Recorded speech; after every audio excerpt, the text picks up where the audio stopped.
Hello guys, it's Audu and this is my Tecno Camon 15 unboxing and review. Coming from the Camon 12, there have been a change in packaging. We see the Camon 15 written boldly on the box.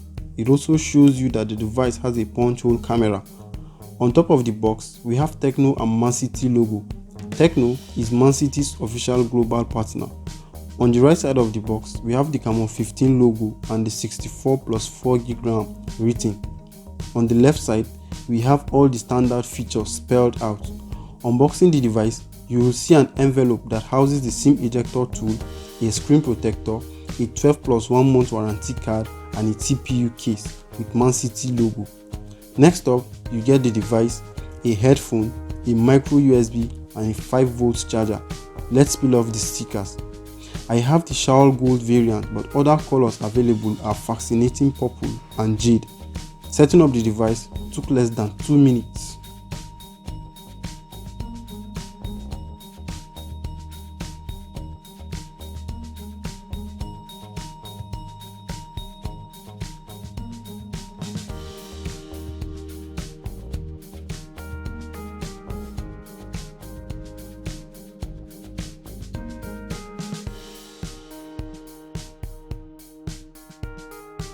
The device is made of plastic at the back, and using it without a case will leave some fingerprint stains.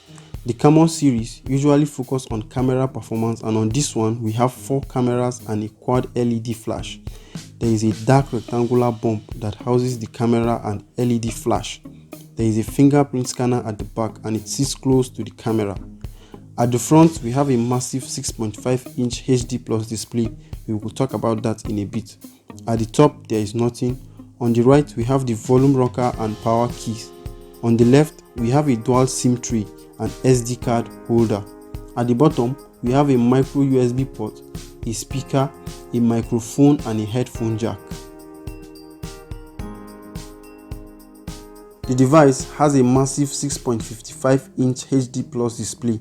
I honestly expected a full HD Plus display from this device. The display is flat with curved edges. The device has a 720 by 1600 resolution with 84% screen to body ratio. This is made visible by the sizable chin at the bottom. The display is an IPS panel with 299 pixels per inch. With the price of the device at the back of my mind, I honestly think this display should have been better because there are a lot of cheaper devices out there with better viewing angles and higher screen resolutions. Indoor usage is fine, but outdoor, the sunlight affects the display. That's why I have mine set to adjust brightness. Streaming and watching videos is great and you barely get distracted by the hole punch. It's a large device, so gaming is also enjoyable. For security, you have the fingerprint scanner, which takes a split second to unlock your phone. Or you can use the face unlock, but I do not recommend that. The face unlock is not the fastest out there. There are a lot of bloatwares on the device, but they can be removed.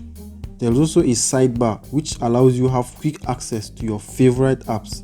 The toggle bar has an icon where you can quickly turn on the new dark mode feature.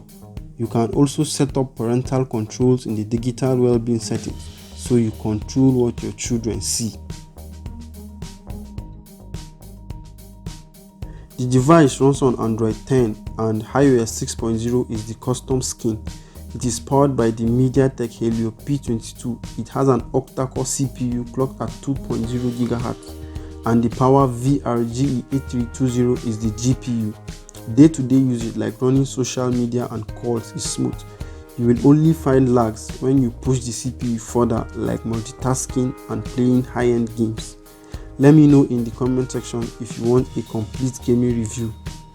It holds up pretty well for daily tasks, but it's high time Tecno consider using new MediaTek chipsets available for their upcoming devices.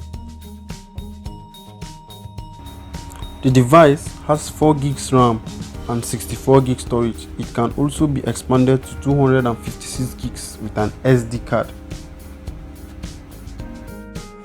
The most impressive feature of this device is the battery. However, charging could be a problem. The device lacks fast charging, so charging from 0 to 100 takes over 2 hours. it's only proper to charge the phone while you are sleeping.